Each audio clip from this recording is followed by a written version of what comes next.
네, 안녕하세요. 멘탈이 전부다의 철영입니다. 네, 엔비디아가 메타의 시가총액을 제치기 일보 직전의 상황입니다. 물론 엔비디아가 잘해서라기보다는 메타가 못해서지만요. 어제 엔비디아가 암의 인수를 포기할 것이라는 공식적인 발표가 있었습니다. 그럼에도 불구하고 오히려 주가는 약간 상승을 했는데요. 대체 엔비디아에는 무슨 일이 일어나고 있는 걸까요? 엔비디아의 주가는 작년 12월 346달러까지 올랐다가 한때 209달러까지 하락을 했습니다. 고점 대비 40%나 하락을 한 건데요. 현재는 바닥 대비 20% 정도 반등해서 250달러 수준까지 회복을 했지만 여전히 고점 대비해서는 28% 정도 낮은 상황입니다. 이렇게 엔비디아의 주가가 크게 하락한 이유는 세 가지 정도가 있는데요. 우선 첫 번째로 금리 인상으로 인한 유동성 감소와 명목금리 상승으로 인한 미래 현금 흐름에 대한 평가 절하로 인해 투자자들이 기술주들을 대량으로 팔아치우는 셀오프가 일어났기 때문입니다.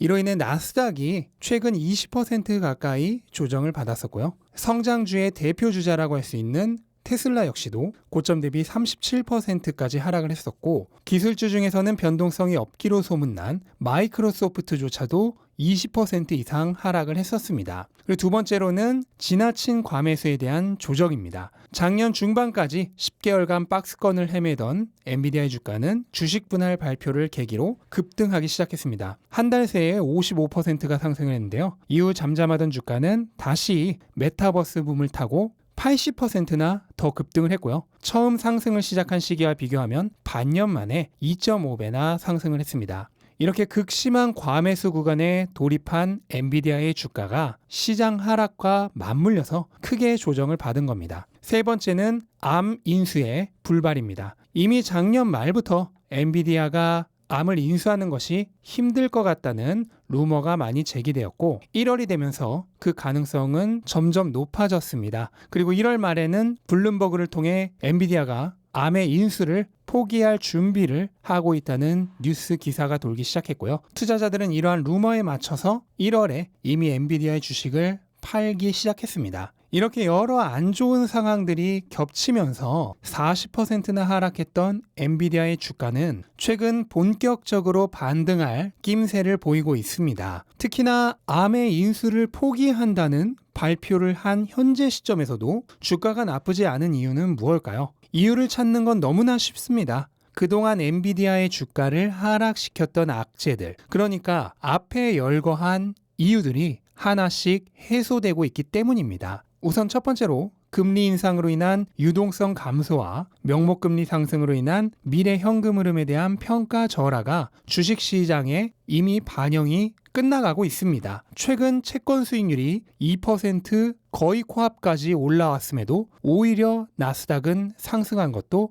이미 시장이 이러한 펀더멘털을 가격에 반영하고 있다는 증거입니다. 둘째로 지나치게 과열되었던 주가도 완전하게 쿨링을 마쳤습니다. 한때 상대 강도 지수가 90에 가까울 정도로 과매수 상태였던 엔비디아의 주가는 오히려 정반대로 과매도 상태에 이를 때까지 떨어졌습니다. 이 강력한 조정으로 인해 주식의 과매수 상태는 완전히 해소되었고요. 현재는 과매도 상태에서 벗어나서 모멘텀을 회복하고 있는 매우 건전한 상태로 돌아와 있습니다. 마지막으로는 우려에만 그쳤던 암 인수의 불발이 확정이 되었다는 겁니다. 이거는 엄청난 악재 같은데 왜 오히려 주가가 올랐을까요? 주식시장에는 유명한 말이 있죠. 소문에 사고 뉴스에 팔아라. 그거에 정반대되는 현상이라고 보시면 됩니다. 호재가 소문에 사서 뉴스에 팔아라라면 악재는 반대로 소문에 팔고 뉴스에 사라가 되겠습니다. 그러니까 기존에 선반영되고 있던 악재가 오히려 공식적으로 확정됨으로써 불확실성이 해소되었고, 이렇게 악재가 해소되면서 오히려 주가는 오른 것입니다. 이런 움직임은 주식시장에서 굉장히 자주 있는 패턴이죠. 그리고 암의 인수가 지금까지처럼 무기한으로 연기되고 있다는 것도 사실 회사에는 그 자체로 큰 손해였습니다. 암의 인수를 완료하기 위해서는 400억 달러가 필요한데요. 이렇게 큰 지출에 대비해 엔비디아는 막대한 돈을 다른 곳에 투자하지도 못한 채 계속 준비하고 있어야만 했습니다. 엔비디아와 같은 최첨단 기술 기업에게 있어서 이것은 엄청난 낭비죠. 또한 암의 인수의 불발은 엔비디아에게 있어 반드시 나쁜 소식만은 아닙니다. 앞에서도 말했듯 암의 인수에는 400억 달러가 필요했죠. 이렇게 엄청난 금액을 지불하고 나서 암을 인수하는 것이 오히려 엔비디아에게 큰 짐이 될 거란 의견도 많았습니다. 가장 큰 걱정은 현재 많은 기술 대기업들을 괴롭히고 있는 반독점 규제입니다. 엔비디아가 어찌저찌 해서 암을 인수한다 하더라도 현재의 애플, 아마존, 구글 등이 전 세계 각국의 정부, 규제 기관들로부터 반독점 관련해서 수많은 괴롭힘을 당하고 있듯이 엔비디아 역시 암을 인수하면 반도체 시장에서 지나치게 큰 영향력을 가진 것으로 간주가 될 테고, 그렇게 되면 각종 반독점 이슈에 휘말릴 가능성이 높아집니다. 문제는 그걸 피하려면 엔비디아가 아주 많은 부분을 양보해야 할 필요가 생길 테고요. 그렇게 되면 400억 달러나 주고 산 암을 제대로 활용하지 못하게 될 가능성이 생긴다는 거죠. 물론 암이라는 기업 자체의 가치는 장기적으로 400억 달러 이상이 될 거라고 생각을 하지만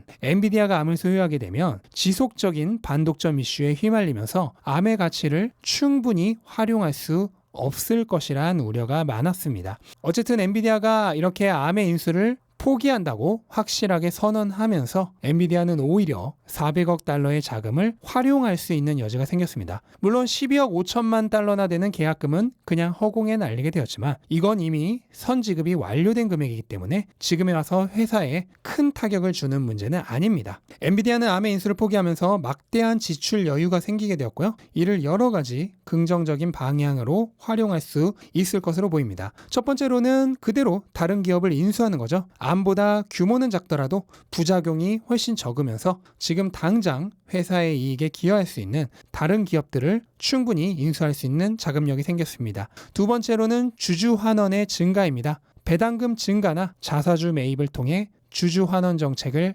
강화할 수 있습니다. 경쟁사인 AMD가 적극적인 주주 환원 정책을 통해 주주들의 많은 지지를 얻고 있는 반면 엔비디아는 암의 인수를 위해 거금을 준비해둬야 했기 때문에 그러지 못했습니다. 하지만 이제 엔비디아도 자사주 매입 등을 통해 주주들의 기대에 부응할 수 있는 여유가 생겼습니다. 세 번째로 가장 바람직한 방향이라고 생각하는데요. 바로 재투자입니다. 엔비디아와 같은 급속 성장주에게 있어서 배당이나 자사주 매입은 저는 사실 별로 바람직하지 않다고 생각을 합니다. 그거는 황금알 낳는 거위에 배를 가르는 거랑 비슷하다고 생각을 해요. 가능하면 재투자를 통해 기업 실적을 더 크게 증가시키는 것이 장기적으로는 주가에도 더 도움이 될 거라 생각을 합니다. 전문가들은 현재 2022년, 그러니까 올해의 엔비디아의 성장률은 매우 높을 것으로 예상하고 있지만 2023년과 24년의 성장률은 20%보다도 낮은 기대 이하의 성장을 거둘 것으로 예상하고 있습니다. 엔비디아의 1년 선행